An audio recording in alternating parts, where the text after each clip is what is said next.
नमस्कार दोस्तों, आज हम चल पड़े हैं उस धरती की ओर जो भारत की सभ्यताओं की जननी मानी जाती है। ये वह भूमि है जहां मानव चेतना ने धर्म, दर्शन और राजनीति के प्रथम बीज बोए थे। ये है बिहार, भारत की प्राचीनतम बौद्धिक और सांस्कृतिक चेतना की जन्मभूमि। बिहार शब्द की उत्पत्ति विहार से मानी जाती है, जिसका अर्थ है तपस्वियों और बौद्ध भिक्षुओं का निवास। यही कारण है कि प्राचीन भारत के सैकड़ों महावीरों का केंद्र यह प्रदेश बना। नालंदा, विक्रमशिला और दंतपुरी जैसे विश्वविद्यालय न केवल भारत बल्कि समूचे एशिया के विद्वानों के लिए आस्था के केंद्र थे। नालंदा विश्वविद्यालय 5वीं शताब्दी में स्थापित विश्व का पहला आवासीय विश्वविद्यालय था, जहां 10,000 से अधिक छात्र और 2,000 शिक्षक शिक्षा ग्रहण करते थे।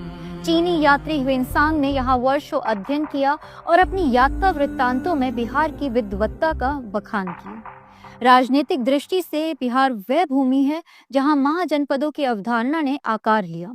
चंद्रगुप्त मौर्य यहीं से पाटलिपुत्र से शासन करते थे और चाणक्य, जिन्हें विश्व का पहला रणनीतिकार माना जाता है, ने इसी भूमि से राजनीति को दर्शन में बदला। धार्मिक दृष्टि से भी ये भूमि अद्वितीय है। बौद्ध गया में सिद्धार्थ को बोधि वृक्ष के नीचे ज्ञान प्राप्त हुआ और वे बुद्ध बने। पावापुरी में भगवान महावीर ने अपना अंतिम उपदेश दिया। वैशाली, जिसे गणराज्य की अवधारणा का जन्म स्थल माना जाता है, वहीं पर बुद्ध ने कई वर्ष वर्षावास किए। यहाँ के धार्मिक स्थलों में बौद्ध, जैन, सिख और हिंदू परंपराओं की गहराई का एक साथ मिलती है। पटना साहिब, सीतामढ़ी, देव और मुंगेर का योगाश्रम, ये सब बिहार की बहुआयामी आध्यात्मिकता को दर्शाते हैं।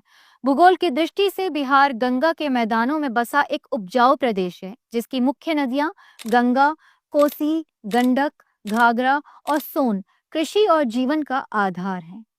मिथिलांचल, मगध और अंग, 3 सांस्कृतिक क्षेत्रों में विभाजित बिहार भाषाओं, पहनावे, आहार और लोक परंपराओं में भी अत्यंत विविध है।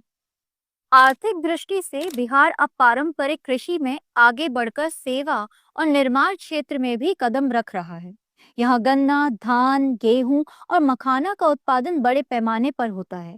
भागलपुर की रेशमी साड़ियाँ, मधुबनी की चित्रकला, दरभंगा के पान, मुजफ्फरपुर की लीची और चंपारण का शहद, बिहार की अर्थव्यवस्था में सांस्कृतिक उत्पादों का योगदान अद्वितीय है।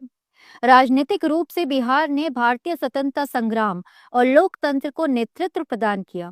डॉक्टर राजेंद्र प्रसाद, स्वतंत्र भारत के पहले राष्ट्रपति, चंपारण आंदोलन के नायक महात्मा गांधी को आमंत्रित करने वाले राजकुमार शुक्ल और संपूर्ण क्रांति के प्रेरणा जयप्रकाश नारायण, सभी ने भारत को लोकतंत्र और नैतिकता की नई दृष्टि दी। बिहार की राजनीति आज भी भारत की दिशा तय करने में अहम भूमिका निभाती है। यहाँ की जन चेतना प्रखर है और नेतृत्व की परंपरा गहराई लिए हुए।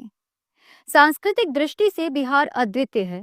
मैथिली, भोजपुरी, मगही, अंगिका जैसी भाषाओं में लोकगीतों, कहावतों और ज्ञान की परंपरा आज भी जीवित है। मधुबनी चित्रकला, छऊ नृत्य, लोरिकायन, भिखारी ठाकुर का लोक नाटक और छठ महापर्व बिहार की आत्मा को सजीव करते हैं। छठ पर्व सूर्य उपासना का ये अनूठा पर्व विज्ञान, आस्था और पर्यावरण संरक्षण का अद्वितीय संगम है, जो बिहार की सांस्कृतिक चेतना को विश्व मंच पर प्रतिष्ठा दिलाता है। शिक्षा की दृष्टि से बिहार की जमीन ने रामधारी सिंह दिनकर, फणीश्वर नाथ रेणु, नागार्जुन जैसे साहित्यकारों को जन्म दिया। आधुनिक समय में भी शिक्षा के प्रति यहाँ की ललक अक्षुण्ण है।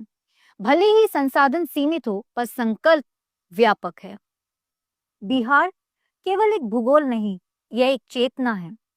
यहाँ की धूल में दर्शन है, यहाँ की नदियों में गाथाएं बहती हैं और यहाँ के युवाओं में परिवर्तन की आग है। बिहार को समझना भारत की जड़ों से जुड़ना है। जय हिंद, जय भारत।